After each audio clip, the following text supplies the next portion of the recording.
Everybody, welcome back to the Overwatch League Report. I'm Brian. I'm Ben.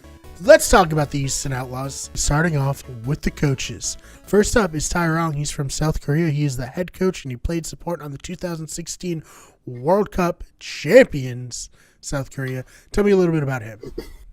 Yeah, and then he also spent a good time after that coaching a bunch of different teams, particularly Afrika Freaks, which is where not only Tae-rong is from, but also another coach on the team, Hyun-woo, and also their one of their pickups from this season. So definitely a great player back when he was a player, and then a great coach when he was a coach, or when he was a coach for Afrika Freaks specifically. Especially in the late Apex seasons, they did really, really well. He did pretty good in the early APAC Premier setup that they had back before the contender system was set up. And then before the contenders was set up, when Overwatch League was formed, he was tapped to put together this Houston Outlaws squad. And he's still with the team. He's one of the only head coaches that started with the team and is still going strong, that hasn't been kicked to the curb. So that's how you know that we're talking about a pretty good team from season one, finally. Let's talk a little bit about Messer. He's a United States player. He played on the 2000 World Cup team, and he also played some professional Team Fortress, Counter-Strike, and Wolfenstein. Didn't know there was a Wolfenstein professional esports league out there, but here we are, Ben. What does he bring to the table so far as Overwatch goes? Another coach who was with the team last season. He played for Liquid back before heading into the very start of Overwatch Contender System. He's a pretty okay player back in his day, and he's done a decent job from what I understand as a coach. I don't know too much about the coaching squad on the Outlaws beyond Tae-rong, so I just know that they've done well enough where they haven't been fired. So that's the bar so far. Again, from what we've talked about in Overwatch League. 90% of success is showing up, right? Yeah, exactly. It's it's showing up and not causing drama. That's a big one, actually. Yeah. All right, let's talk a little bit about Hyun-woo, South Korean assistant coach, as you mentioned, and he has a prior relationship with Tae-rong. I don't know if you covered enough of that, or if you want to get into it a little bit more. No, just reiterating that he did work with Tae-rong on Afrika Freaks back in the day when he used to go by the name Wife, I believe. These names, man. These names. Yeah. I mean, Speaking I don't. Well, there is a weird thing with like Korean Overwatch players, or I guess Korean esports players in general, using like American female names as well. You have like Eileen and Michelle, and like it's kind of like what Americans get to be topical, like Ariana Grande. I knew you were gonna go there. Gets get a Japanese barbecue tattoo. Yeah, stuff like that. Is that kind of like they're like, well, I don't really know what this word means, but yeah, it looks cool. It's got a good ring to it. So yeah, I actually saw off top of someone had a T-shirt that just said "Thank you" in Japanese, or perhaps South Korean, and someone was like, "Who would have a T-shirt that just said "Thank you" in English?" And I'm like, that'd be a pretty funny T-shirt. Just says "Thank you," no explanation. It's polite, right? It's people polite. You're giving off an air of politeness. Right. All right, let's talk a little bit about another interesting name, Clockwork. He's a United States former Outlaws player, and he played for Friotech in Team Fortress 2. So Clockwork was a player who was mostly a bench player last season on the Outlaws. He retired and then was brought back onto the team as an assistant coach. So he is a pretty like good mind for the game, but he never really like popped off as like a crazy name as far as actual execution goes. So I think that he's a good person to keep on. He because most of this team is just a carryover from last season. He has a built-in repertoire with working with these players already in sort of a leadership role. He was kind of looked up to. He's an older guy, so he's older in terms of esports. And I know. I was so actually just about to bring that up, like, because you're yeah. tired and stuff. Like, I look Yeah. at these people, and I'm like, man, they are younger than me, and they're like retired. I think that Clockwork's in his late 20s, early 30s, maybe. I think maybe Right, 20, right. 27, 28. I have no idea how Yeah, old he is. yeah. But it's just, like other ones, But it's yeah. just like, oh my god, really? Like, Yeah. they're too old for esports. Like, I still feel young at my age, and these people are probably like, yeah, man, just can't hang with the young kids anymore. I mean, look at like traditional sports too. I mean, most of the traditional sports players are in their 20s, early 30s, and they retire by the time they're like in their late 30s, right?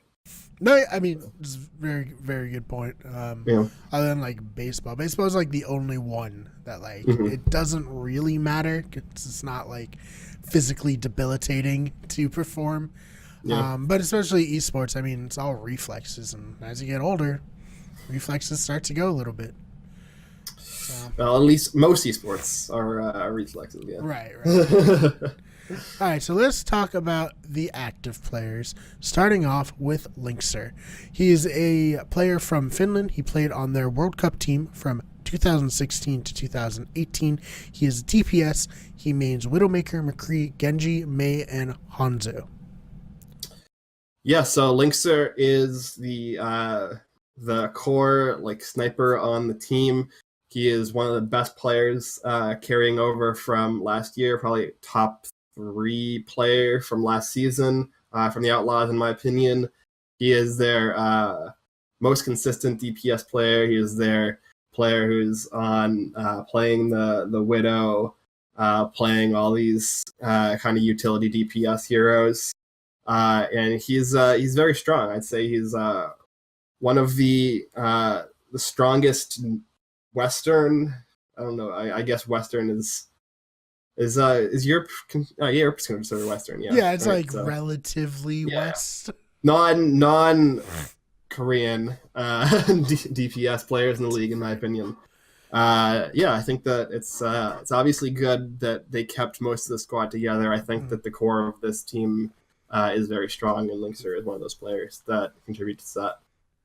Cool. So, Ben, when we were going over the notes before the show, we talked about the next player, and you said he's a meme. So please explain to me why Jake, the U.S. player, World Cup player from 2017, who's DPS and mains Junkrat, Soldier 76, Genji, Pharah, and Torbjorn, a meme. Yeah, so Jake is interesting. I gotta do like the lull, like the He's rest gonna in peace. definitely make us Biscuit. make that into a hit or miss meme. Oh boy. In fact, me just saying hit or miss was dangerous. I shouldn't have done it. It was a huge mistake. It's going to come back to haunt me, just like my promise to Dab at 700 subscribers. TikTok was a mistake. Most of the internet was a mistake. That's fair. But here we are. Anyway. Here you guys are watching it. we're here to take advantage of that mistake. But yeah, so taking that and zooming back to this little discussion we're having about the Houston Outlaws, Jake is actually a really strong player sometimes, and he's especially he's best known for Junkrat. He's like the Jake Rat is what it's called, right? Where he kind of revolutionized the play on that hero. But a lot of people unfortunately consider him to be kind of a one trick on Junkrat. Mm-hmm. And he spent a lot of last season kind of like learning other heroes and trying to like get gradually good at them over the course of the season, where to the point where I think he is pretty good on other heroes besides Junkrat now. But when you're playing heroes that you're less comfortable with, when you're forced to because of meta decisions, not just to play the one hero that you're known for. You're not going to start out as like the best player on that Right. hero in the league, right? So It's really yeah, trial that by fire at that right, point. right. Like So what learning happens? in the professional league. What happens when you put yourself into a situation where you're apt to make mistakes is people are going to catch on to those mistakes and meme about them. And so whenever Jake would do something that was not particularly great, people would spam the Jake, but the A would be replaced by lull, and then when Jake would surprise everybody and pop off, they'd replace the A with the PogChamp. So he just has a fun spammable name. Right. What do you want me to say, Brian? I'm trying. This is like explaining the punchline for like a comedian's joke. It's a little bit like that. All right, well, let's move on from Jake to Cool Matt. He is a flex player. He mains Diva, Zarya, and Soldier 76. Yeah, so I'd say that Cool Matt's pretty decent player. I think he's actually pretty underrated. I think that that Muma kind of gets a lot of the credit for the Outlaws season 1 tank line. I don't really think that Cool Matt's really that bad. He's, like you mentioned, he's a flex player. I think he actually is like a legitimate flex. He has like a lot of different, like a wide range of heroes that he's good at. And especially with kind of a meta that's still up in the air right now, there are some holdout people who think that GOATS is still going to be the go-to thing. There's like a push for potential DPS based metas. Yeah, well, like having somebody literally today, there's another patch to alter the how armor is affected by damage. So I don't know if GOATS is going to be able to survive that on top of the first patch. Yeah, well, there are some cynics out there who will believe it when they see it, sort of thing, right? Which is fair. Yeah. But I think I'm a cynical person in general, but I think that I'm cynical enough to also know that Blizzard has a vested interest in adjusting the meta away from GOATS. Right. So I think that they'll if GOATS is still being played come February 14th. Jeff's like, I'll fucking do it. They'll delete Brigida. I think they'd try to delete Brigida before. Like there's people. There's the whole like delete Brig meme. I think that like if we open up on day 1 game 1 Spitfire versus Fusion rematch and it's just 5 mats of GOATS v GOATS, then I think that by Monday morning, Brigida will be deleted from the game. Right. It's going to be dusted. Tamora, can you put up a picture of Brigida getting dusted? Thanks. All right, let's talk a little bit about Spree, the Belgium former World Cup player, former FaZe Clan member. And he is a flex player and flexes with Zarya, Diva, and Soldier 76. Yeah, so Spree is kind of like the backup for Cool Matt, but he did see a little bit of play in season 1. I think he's a decent player for somebody who didn't see a ton of play. I'm curious to see how they use him going into season 2. They did keep him on the roster, so I think that means that they think that they have a place for him, even if he's not going to be a starter. Yeah, we'll see. I'm very curious where they go with Spree. I think that there is a lot of potential for him to be utilized, especially with Soldier potentially seeing some more play. He seems to be the only player on the team who can really play Soldier at a high enough level for it to make sense for them to run him in a comp. So, oof. I mean, a Cool Matt's also pretty good on Soldier, but I think that Spree is better. I think that the issue is going to just be where is Spree going to see play over Cool Matt? All right, so let's talk a little bit about Muma. He's a U.S. player. He played for the U.S. World Cup team. He's tank, and he mains Reinhardt, Winston, and Orisa. So pretty Yep. standard main tanks. Yep. Those are the main tanks. Those three in Wrecking Ball are the main tanks. Yeah, so obviously he's a main tank. He's in my opinion, possibly the best. I'm trying to think the best Western main tank in the league. I'm trying to think if there's anybody. All of the other like high tier main tanks are Korean, I believe. Right. So yeah, Best in the West, he's right here. yeah. I think that he is like one of the best players on the Outlaws in my opinion. He's a big reason for them performing as well as they did, even in season one. Even though they didn't, they performed above average. But they didn't. Well, I guess mathematically they performed slightly below average, but Right.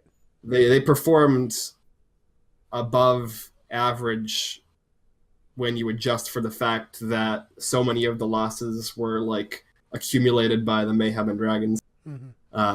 So like I believe they were plus 500. Right. But yeah, I think that Mumu is a big reason for that, and I think that Mumu will continue to be a big reason for that. They didn't bring on any new tanks. Both of their new players are DPS players, potentially as a nod to the potential shifting meta. So Mumma is going to see starting play. He's going to play 100% of maps probably. Right. Yeah, of course. So. All right, so let's talk a little bit about Boink. He is a support player and he mains Lucio.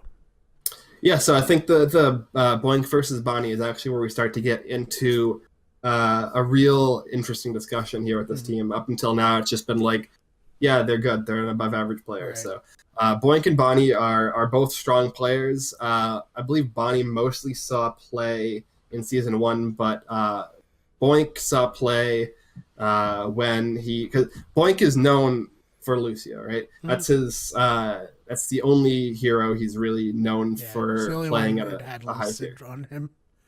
Yeah, exactly. It's gonna be. It's basically gonna come down to if they want to run Mercy, they're gonna play Bonnie. If they want to run Lucio, they're gonna play Boink. Right. So. All right, so let's talk a little bit about Bonnie. He's a Canadian player. He played for the Canadian World Cup team.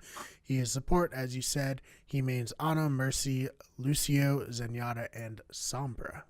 Yeah, the Canadian World Cup team that made it to third place. Right. Yeah. So yeah, I mean, you just covered him. If they're gonna seemingly play any other healer, then they're going to start him. If they're not, then Boink. Let's move on to Ruckus, the U.S. former World Cup player, former FaZe Clan member. He plays support as well and mains Ana, Zenyatta, and Sombra. Yeah, so Ruckus is a big face for the league. He's done some, or him and at least him and Jake were on like the Megyn Kelly show when she was with NBC or something like that. Okay. Talking to all of the like middle-aged people about how esports works. Yeah, all 12 of her viewers. I think she had numbers to rival ours. I mean, look at some of our bigger videos, Ryan. But you know what? She made a lot more money. If NBC wants to pay us to host a failing talk show like that, we're all ears. It's fine. She's not even on their channel anymore. No, I know. But I mean, yeah, it's more for other reasons. But we're not going to get into that. This was just an aside that you decided to take some pot shots at Megyn Kelly. What is my job other than to take pot shots at Megyn Kelly? Really very bad. True. Yeah. That was when we were pitching the idea for the show. It's like, I mean, once every few episodes, I'm just going to take a wild swing for no discernible reason. All right. So, yeah, anyways, Ruckus is, like I was mentioning earlier, I think that there's three strong, there's 3 or 4, like, really, like, above average to high tier players on this team. I think that Ruckus is one of those players. He's especially strong on Zenyatta, but he is listed as a flex. He can do Like there's a number of heroes that he is competent on. But I think that Zenyatta is probably going to still see play for a little bit here. So that's probably the hero we're going to see him on the most. He is one of the better Western Zenyatta players. Obviously, you look at players like Jonak and Ru Hong as the the cream of the crop as far as Zenyatta. But I think that Raucus can hold his own as far as NA talent goes. And I think that's kind of what you get with this team. It's a mostly American team. Right. They're the big Texas, Houston kind of, grit. They want this like American spirit. They have more than half of their team is from the US of A. And I think they have a lot of really good American talent, but is the reason they didn't do poorly in season one. The reason they didn't do as well as other teams in season one is just because in general, American players are like non-Korean players are in general not as good as Korean players. Right. Yeah. No. Of course. All right. That's a good segue into our final Korean player, Arhan. He plays DPS, meaning Genji, Tracer, and Hanzo. We have a player here who did pretty well with the Outlaws last season. He came from a Freak of Freaks where we have two of the four primary coaches for the Outlaws. Also having come from, there's good synergy there. I think that he could come into his own and see a lot more play in Season 2 with a heavier DPS meta potentially coming on. I think that he was a good pickup at the time when they made him, when they picked him up, I think, season after Stage 2 last season. And if we see a third DPS player being started, Arhan could see a decent amount of play, I think. All right, so let's transition into Danteh. He is a U.S. player, formerly of the San Francisco Shock. He is a DPS player who means Tracer, Sombra, Genji, Junkrat, and Zarya. Yes, the only new player, really. The only brand new player for the Outlaws. Right. But not even a brand new player for the Overwatch League. So basically, the team is like almost identical to season 1. Right. They made almost no changes. The major change here is Danteh coming in from the Shock. He was traded / dropped from the Shock because they picked up players like Striker who are better. No shade on Danteh. Danteh is a great player, but he's not. Wouldn't know about how good Striker is. That's for sure. Yeah. So I think that Danteh is a very good pickup here. It was very clear that because the Shock had so many great DPS players, as we talked about in our last video, that he was going to need a new team in order to be able to have that starting time he needs. And I think that he theoretically could potentially see time in Jake's spot, and maybe him and Jake will split maps based off of what the composition requires. Danteh is an incredibly strong Tracer player. He's very good on Sombra.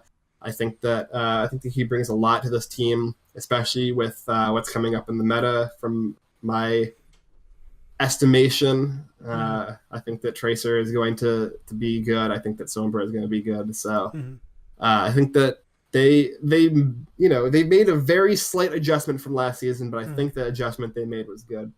And they're probably going to be slightly better than they were last season. And with the changes coming in, with the expansion teams coming in, they're the level at which they operated last season, even if they just matched that this season, I think that it's going to be a lot better placement wise for them. Right. Because there are mostly lower ranked teams, in my opinion, coming in and just saturating that that bottom of the barrel slots. So, All yeah. right.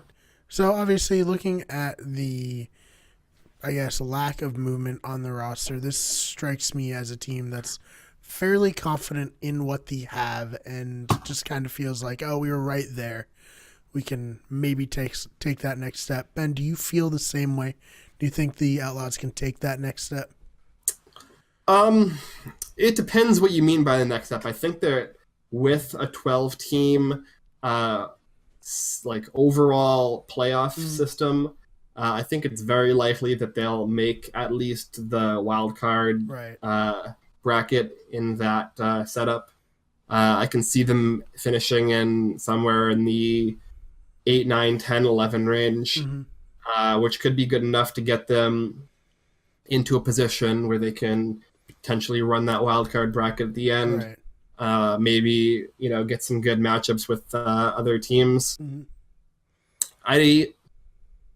I think it's unlikely with this little amount of movement that they're going to be in a position where they can win the league, but I think they'll definitely put up a respectable showing. They're definitely not going to be like a bottom tier team. Right. I think that they'll probably finish around the same comparable spot that they finished last season.